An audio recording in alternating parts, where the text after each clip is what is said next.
Let's get together and start a revolution. Open up your heart. Hey, welcome back to Defending Utah Television. I am Ben McClintock here with my co-host here in studio, Micah Turner. It's true, I'm here. We are both from defendingutah.org, where we think right and left. We think right and wrong, not right and left. Hello. Whoa, man, you almost only got it noticed backwards. things. Oh, that was I've so... only said this for 7 years. That's it, I'm updating our motto. Think left and right, not right and wrong. Wrong and right and wrong. It really sounds wrong, doesn't it? It does. So on today's program, as if I can get my tongue operating correctly, is the mask issue not a religious issue? But before we get into that, go to defendingutah.org, click on the membership tab, become a member today, support this program, make sure we're keeping out with new programs, and also take advantage of being a part of a community that is building liberty in your area and the advantages of training and all the different benefits of membership. You can also make a one-time donation there, as well as through Venmo at defending-utah. So, and if we get enough new members today, I will tattoo this on my body. Ooh, sign up. Enough. I like how it's the enough. Nope, wasn't enough. And wasn't enough. I guess I can't get a full body tuxedo tattoo. I apologize for not dressing up like you, Micah. I will do better next time. You should be sorry. So here in Utah, there's been a controversy about the mask issue and the predominant religion in the state, the Church of Jesus Christ of Latter-day Saints. And we've got these two different things going on. There's this statement that was put out by the area presidency, much different than the Quorum of the 12 or the First Presidency. They're basically local leaders over the state of Utah and a little bit outside of that. But they sent out a letter encouraging members to wear a mask, saying that you weren't. It was basically their Christian duty. There was this.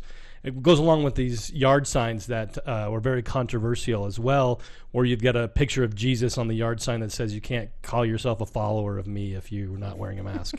That's the most absurd thing. And oh my gosh, put it lightly. But then along those lines, there was also a rumor going around. We'll put that on the screen for you. Of this idea of that the reason why the area presidency did this was because the governor, along with Mitt Romney and maybe some others, went to the First Presidency, President Nelson himself, and asked him to put out a notice, and he said no. And so they went to the area presidency and got their permission. And so this idea out there is that Nelson rejected it, but they were able to get the area presidency, that the area presidency said, hey, Nelson, can we do this? And Nelson was like, I already told him no, but you guys do whatever you want. This is the rumor that's going around. Yeah. Okay. President Nelson. And then around the same time, there was a leadership meeting up in northern Utah where one of the members of the Quorum of the 12 Apostles, Elder Rasband, spoke, and the topic of the mask wearing came up. And we were here at Defending Utah. We were able to obtain some of that audio, and we're going to play that for you today. Because Defending Utah has lots of ears and eyes in a lot of places. We're the good version of Big Brother. It's true. States in Utah would do anything like this without the full blessing of the First Presidency and 12 Apostles. Some of these questions and statements that I've been reading in social media make it appear and seem like, well, we would do this if President Nelson asked us to do it, but I don't know about following our area presidency. I would not hesitate 1 second to call that member to repentance and say the area presidency is empowered by the First Presidency and the Quorum of the 12 Apostles to lead the church in Utah.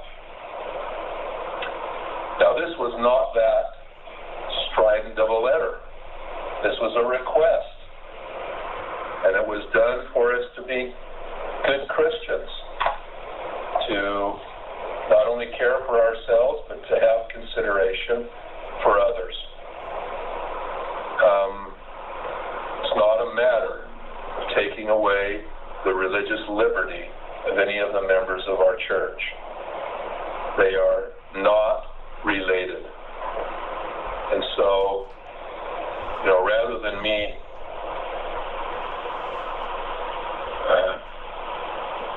waltz around the bush here to give you reasons for doing this, I would just say, brethren, this is something we've been asked to do. And a person always has their liberty to do what they want to do.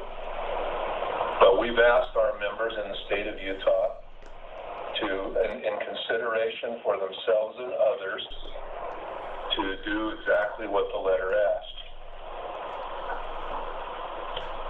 There has been some talk amongst my brethren, I won't name any names, that isn't it interesting to see the reaction of some of our members when they're asked to wear a mask? What if we were to really ask them to do something difficult? What would the reaction be? This is almost like a trial balloon. And I can say with great assurance that a very, very large majority of our church members in Utah are following that request, Elder Schmitz. And there are a vocal few who need to hear my request that they support the leadership of the church. It's not that simple. Thank you, Elder Rasband. Okay, so he says it's not an issue of religious freedom, and that there's a vocal few. First of all, we know for a fact that's not true, because what did the government do? You guys can't go to church anymore. We're saying the masks aren't a religious freedom issue, if you want to be specific. It's all connected. Well, I would say that there's no such thing as religious liberty. There's liberty. Yeah, that's like, so what? So it's not about religious liberty, Elder Rasband, so you don't care about personal liberty? Or medical liberty? Or medical liberty? I would say that that's, since it's not a First Presidency statement, that's not doctrine, and I would disagree with that statement. I think it is a religious, I think it's a freedom issue. It's a religious freedom issue. It's a medical freedom issue. It's an ability to choose. It's a freedom issue.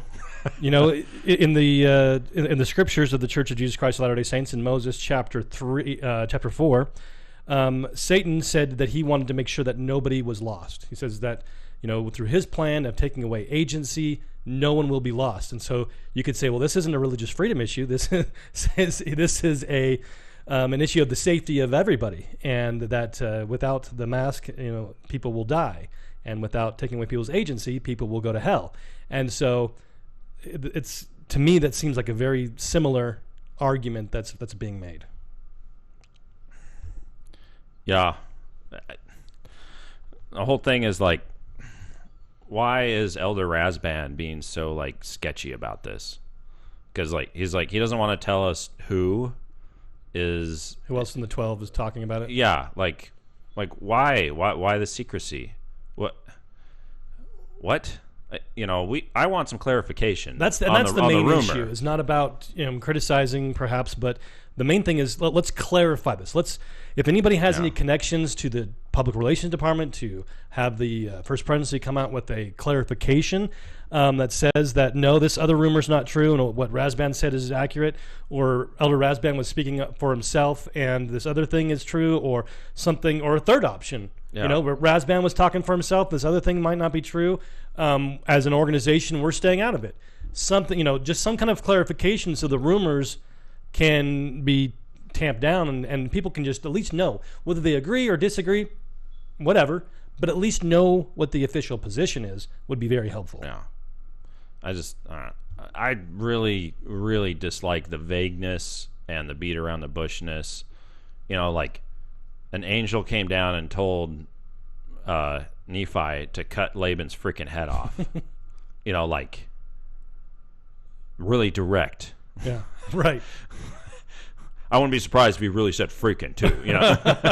Probably not. But this is not the kind of behavior I expect from any of my leaders. Something where just really vague terms, doesn't really want to tell me exactly what or who, just kind of beating around the bush. It's like, that's what on earth? Well, it's just, this whole thing is so bizarre. And then he's like, it's not a religious liberty issue. They are not related. Well, I highly disagree with that. And second of all, if that's true, then I guess you're just throwing all other liberties under the bus. If that's what you're doing, then what are you asking me to, like, not follow you through hell but into it? What is this? Is like, there are so many questions that this raises. There's so many things around this. I'm really sick of just all the rumors and President Nelson said no, but area presidency said, yeah, we'll do it for you. And then it's like, well, I guess if the government asked them to do it and then they complied, does that even matter? Is there arm twisting going on?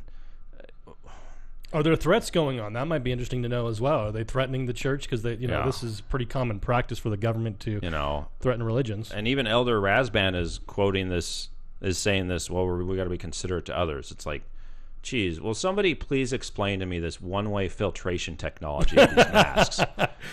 Somebody please do it.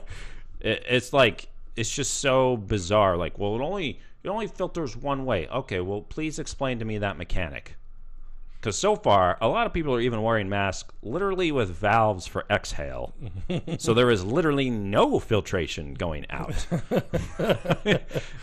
It's like, it's particle filtration. Yeah, and he's like, calls this a trial balloon. That's so bizarre. It's so bizarre. I don't like it. I don't like it at all. I don't like it. This is, I cannot support what that statement was. On its face value, straight. Clarification is in needed. So many ways, and I want clarification. And the church has been, the First Presidency has been releasing, this year a few statements that don't have their signatures on it, and I guess it's an internet document, so I mean, if it has a signature on it, okay, or whatever. But I don't know. But at the same time, I'm like, they've always signed stuff. Yeah, it's a new thing for sure. Yeah, and it's like, they don't sign it. Why? That's so bizarre to me. There's just been a lot of really bizarre things happening that's been coming out of the church PR department and a couple of other church outlets. And what's going on? Why am I, as a member of the Church of Jesus Christ of Latter-day Saints, left in the dark on this? This is not behavior I would expect from my church. My church is supposed to be in the light. It's supposed to be very transparent. But they were just silent about it and not talking about it one way or the other. That's one thing. But if you've got these contradictory rumors that are behind the scenes and this and that, and on the church's website, it says that official doctrine comes via the First Presidency and the Quorum of the 12. Okay, it doesn't say area presidency. It doesn't say your local authorities. It says the 12 and the First Presidency.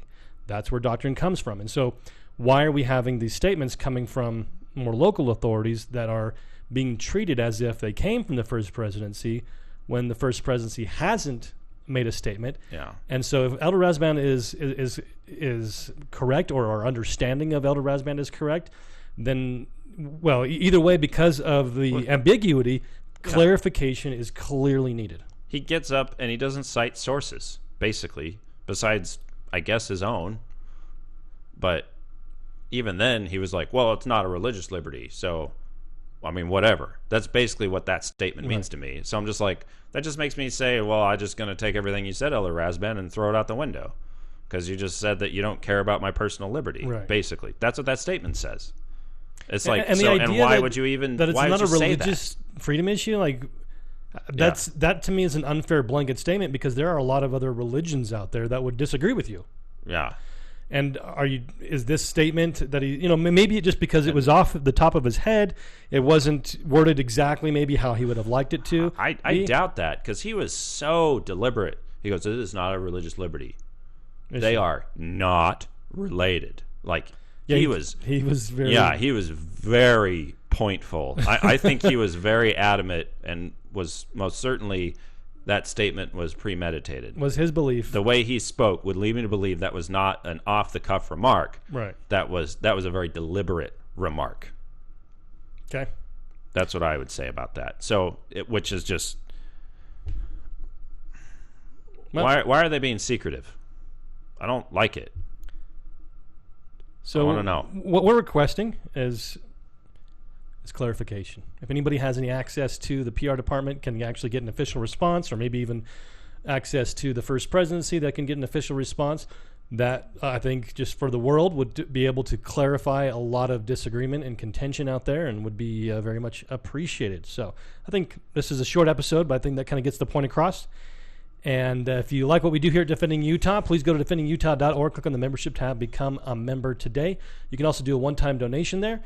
Also, you can donate through Venmo at Defending-Utah. Go to Amazon, search for Defending Utah, and pick up our book, The Proper Role of Government, a 21st Century Manifesto for Good Government.